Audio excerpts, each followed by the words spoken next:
Welcome back, my viewers. Tonight we are talking about nutrition in pregnancy, a very important topic because as we bring children into the world, we want them to be healthy. We want them to have a good health, both for the mother and for the child and for the family around them. And I'll continue asking my guest a question. There's something you talked about there, 1,000 days. So you mean it's very important for that period, since the inception of a baby all the way to when a child is 2 years. You want to tell me this will make a difference in the way a child becomes if we watch the nutrition? Sarah, I can be able to assure you, Yes. it has been studied throughout the world and established that what sometimes we associate genetically, it's something that could have been prevented during the first 1,000 days.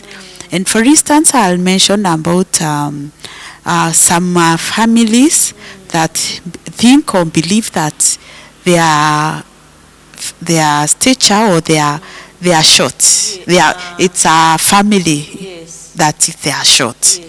But studies, a study was done involving different countries in the world, and they followed children for many years, and they followed the recommendation we are discussing today.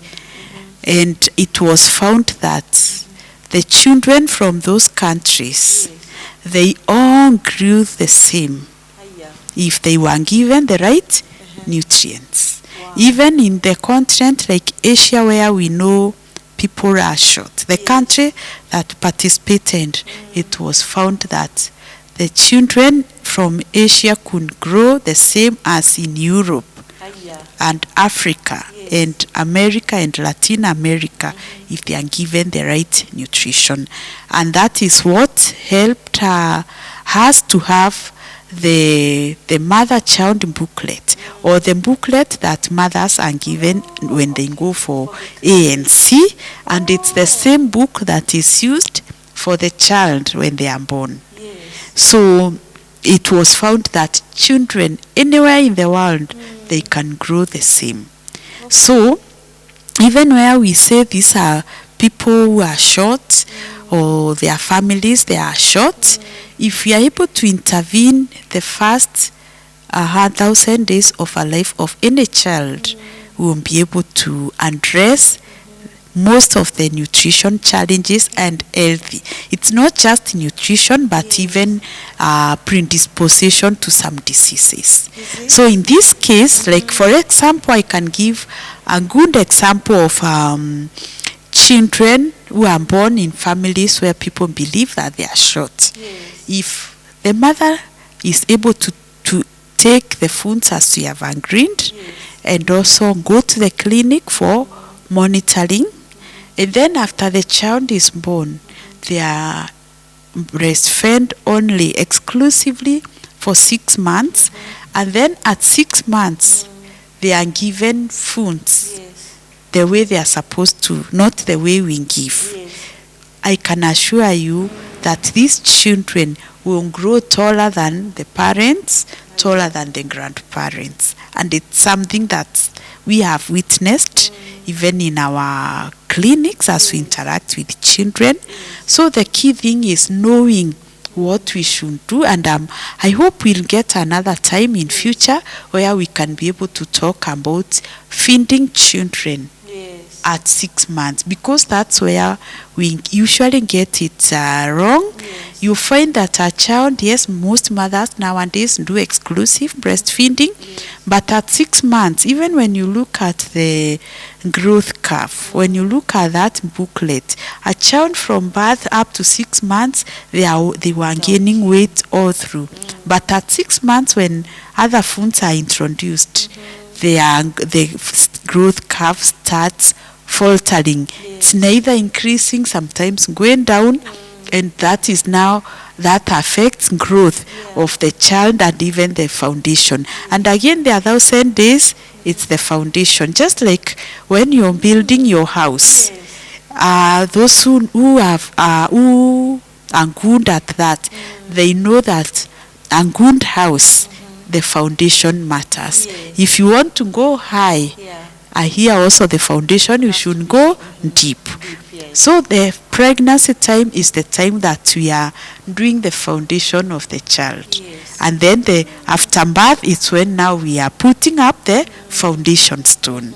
So there is the foundation is well laid, and then the foundation stone.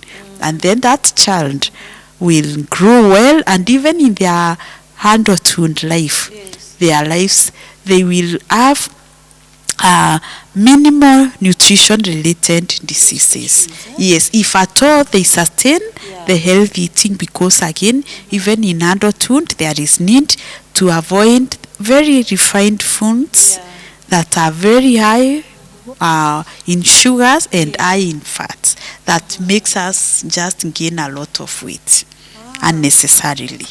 So, Yes. so it's not, before I ask you about the nutrition problems, Yes. so we should not actually take pregnancy as a joke.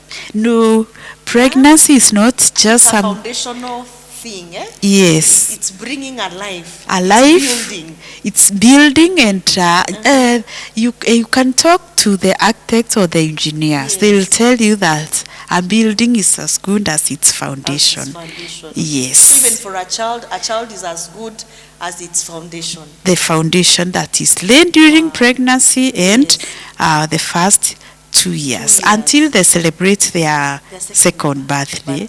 And in our mother-child booklet, the booklet that we monitor the mother for pregnancy and the child all through to 5 years, you find that where we monitor their height, where we are check for their stunting levels, you find that after 2 years it's blocked. Unfortunately, we can be able to show that to our viewers. That means if you don't correct stunting the first 2 years, you cannot correct it after that. Is it? Yes. So we need to do what we can with what we have, and this calls for just a small adjustment, nothing out of ordinary. But what we do mostly, especially for Marians, we just at 6 months mash potatoes and bananas. Yes. That's what That is just one food group. Yes. And for children also, they should get 4 food groups in a day. That's very achievable. Yes. So it calls for us to get more opportunities to learn how to do best, because our grandparents did it. And children Were very healthy. Not even, and the previous generations, but the generation of our parents and us, we are doing it wrong, and we are in a hurry. Don't know to go where to look for money, but then the money should take care of our families. Yes. Now, you can tell us what are the common nutrition problems? What are the common nutrition problems, in this pregnancy and nutrition, or rather in nutrition? In nutrition, yeah. So having talked all what we have talked, in terms of nutrition, we could have some common problems during pregnancy related to nutrition, and the first one is malnutrition. And this is where a mother doesn't get adequate foods and not getting adequate nutrition, and this results to deficiencies. And also a situation where a mother takes excess. Oh, even that is a problem. Yes. Takes excess, and therefore they end up with a lot of obesity or weight gain. And this is monitored in the clinic, because I know every mother, whenever you go to the ANC clinic or the antenatal clinic, the first thing unapimwa is the weight. Yes, so that we see if your weight gain is okay, because there is the recommended weight gain. So when we find that the weight gain is low, we always advise what to do, and also counsel the mother, find out if there is any problem. If we find that it's excess, or even from diet or history how you're feeding, we'll also be able to advise you, because apparently most of the foods that are appealing to our mouths are mostly the sweet ones, and the ones with high fat content, chips and all that. Yeah, occasionally you can have some chips, you can have some juices, or even sodas, but it shouldn't be part of our daily routine. So malnutrition again can manifest in the mother, and we can also see the effects now of malnutrition during pregnancy by the child who is born. Do we have children with malnutrition in a county like Meru? Do we have those cases? Apparently, Meru is one of the counties in Kenya that leans in malnutrition. Really? Yes. So the most form of malnutrition that we have is stunting, or children are short for their age. Yes. And maybe someone ask why Buddha? Atagrow tu na ako sawa. There is a concern when we have high stunting rates, in the sense that these children, they will not be able to achieve their full potential in school. In other words, stunting affects brain development. Okay. Yes. And So from what the from children are fed? from pregnancy all the way. So that really has a negative impact on the productivity of this child, both in school and even later on in life. It also has an effect for those whom we may not intervene, because we've said we can only intervene within 2 years. Yes. They may never go to their career. Maybe they wanted to be in these careers that require people of certain height. Yes. They may not. They may not achieve, because if it's set at 150 centimeters, they are less than that, they may not get that. The other thing is for ladies during childbirth, stunting affects the development of the pelvic bones. So during childbirth, they have difficulties in childbirth. So it's something that really we are working hard, and we are working with communities just the way you've invited us here, so that we can be able to improve. We've seen progress. In 2013, Meru, there are some sub-counties like Bores, Tiganias and Igembes, they were at 45%. That means for every 10 children, 5 are stunting. But in this county, yes, and then we thank God, over the last 10 years we've done quite a lot. The county government, the national government, and even our partners. This year we were able to do a survey, and we found 20%. So we have really improved. We've really improved in the last 10 years. Yes, reducing from 45 to 20. I say that is a miracle. Wow. Yes. And you mean these problems, small problems we see in children later in life? Yes. They all came from as a result of not doing the right thing when we were pregnant, and when the child was between 0 and 2 years. And 2 years. Very correct. And also another problem that we have, besides stunting, we also have children who are thin. Very thin, yes, and also adults, but mostly adults, they could be having other underlying problems, but for children, mostly it's inadequate food.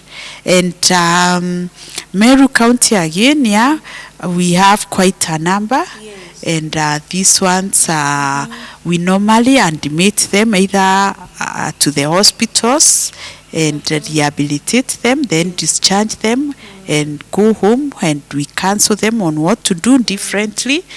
But there are those others whom we manage as outpatients until they get the recommended weight. And once they get that recommended weight, the muscles, the fat tissue, you find that And you'll keeps be on. admitted to be fed. Yes. Become better. Yes, it's a disease. Well, malnutrition is a disease, so you have to get the treatment. Yes. Okay. Yes. Wow. So that is one problem Yes. for malnutrition during pregnancy, and we've said it will affect both the mother during pregnancy and even the child after birth.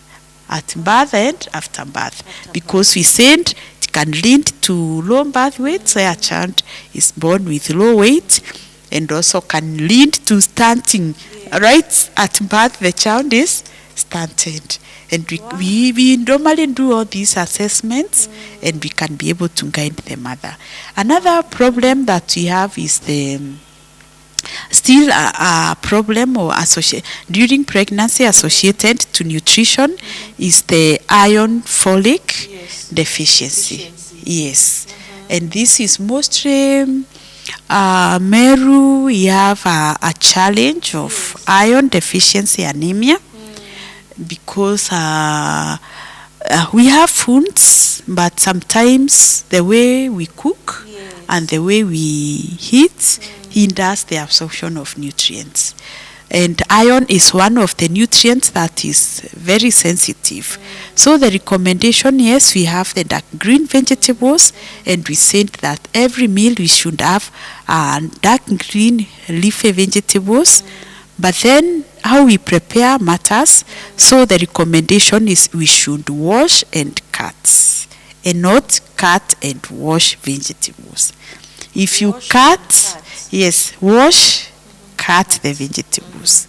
If you cut and wash, what color of the water do you throw away? The green. The green. So those are the nutrients that we, yes. So you are throwing away the nutrients. So the good thing is you wash and then cut. And now the biggest problem that even you media will help us is after taking, we've said you cook your food nicely with that green leafy vegetables, with some legumes like njae, beans and all that. Or you make effort, maybe the father or the mother, you buy some meat, you cook a very nice meal, very appealing, and you eat, enjoying together with your family. And then after taking that meal, you escort it with tea. Yes, kachai ni siniras na mama. Sasa hapo, that is why we have anemia, iron deficiency anemia. Is it? Yes, because all that iron, most of it will not be absorbed. Wow. There are some substances in tea, and for this particular case, we are talking about escorting food with tea, coffee, or chocolate. Where? Yes, if you must drink something, drink water. Hey, here we are guilty. Yes, and that's why that is one of the biggest challenge that we have in Meru. We have all the foods, but the way we prepare and the way we cook. So moving forward, if you ever take food or tea, coffee, or chocolate after food, kindly stop for everyone. Wow. Because so that it becomes a habit for all of us, so that we don't stop when we are pregnant and start again after we deliver. It should stop. And kindly get me correct, I've not said taking tea, coffee or chocolate is wrong, but it's after meals. If you should take it after 30 minutes, 30 to 1 hour. Tea has antioxidants that are good. Breakfast is okay, but lunch and supper, don't take tea with meals, with food. Take it after 1 hour. It's the best time. But why should you struggle all that? There are other times to take tea. There are other times. You can take it in the morning. You can take it at 10 o'clock. You can take it at 4 o'clock. There are many other opportunities, but not with meals. If as Merus and generally Mount Kenya, Yes. I think we take tea to chase barindi. Yes, tea. If we stop that, we'll make a big step in reducing malnutrition in Meru. Wow. that's Yes, interesting. because you find that other areas that have less food than us, like legumes and the skumas and the spinach, the reres, pumpkin leaves, they don't have those vegetables. They are doing well. Better than us. Yes, Oh my God. because them they don't take the practice of tea after meals resides around Meru and around Mount Kenya. So we need to take tea, but take it other times other than Not meal only the time. main meals, Yes, eh? if you Wow, must that's a escort, problem. take a cup of water, a glass of water.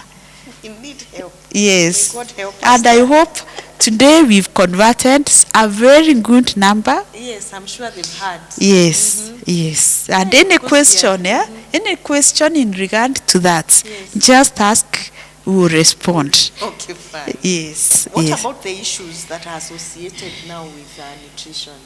What Uh, issues are there? What issues? Healthy issues, yeah. There are many healthy issues that are associated with nutrition and a pregnant mother. Yes. And I will discuss just two also, Yes. so that the main ones. So the main one is constipation. Yeah, where mothers are not able to take foods with adequate fiber. Yeah. They take very refined food. Yes. Ile tunasemanga ishiki tumbo. Ile inapita tu kupita. Kupita. Yes. So if one consistently takes these very highly processed foods, they are less in fiber. So we end up with constipation. So we highly recommend that even if you're a town dweller, you're buying rice, don't cook rice, potatoes and carrots. Where? Yeah, and it's the easiest. Yes. Or don't do. I'm not allowed to mention companies' foods by their names, but there are these other foods that have come. You just dip into water and you're eating. Yes. We are not. That's not. It's okay, but have some vegetables. Have some legumes there. Yes. Let the children not eat those highly processed Yes. foods. And we may not mention them by name, but I know you know. them. Yes. You just unaweka kwa maji unatoa tu mnakula. Mnakula as in, Yeah, as parents, this is not only for mothers. Fathers have a role. Let's ensure that our families get adequate foods. Yes. And this means even if they should eat those things we are putting off in the water, Yes. let them have some vegetables, let them have some legumes to at least address this stunting issue, so that we get or we bring up children the way God designed. Because I can assure you that God designed children to have a particular potential. But because of our own upbringing, we limit them from achieving their full potential as God framed them. So we have a role, we are co-creators with our Maker, and we can do the best, because I'm sure what we have discussed, nothing is out of the world. No.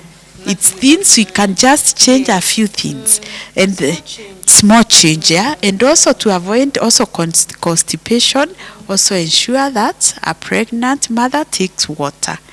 Oh, yeah. Yes, to avoid constipation, fiber, or what previously we were calling ravage, and water.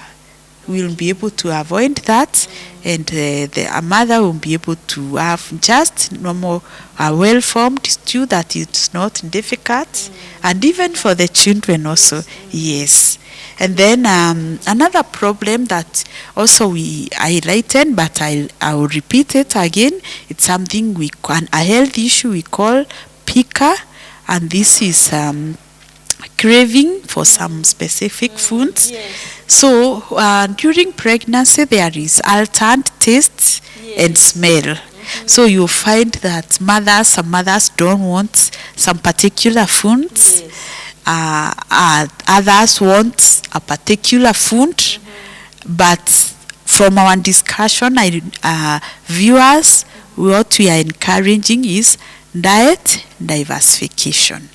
So even for a pregnant mother, knowing that you're eating for yourself, for the child you're carrying, and for many generations that are coming, even if you don't feel like eating a particular food, and we have discussed here or you've heard before that the importance of that food, just assume it's a drug, it's medication you should take, and take it, and a few days your taste and flavor will be back.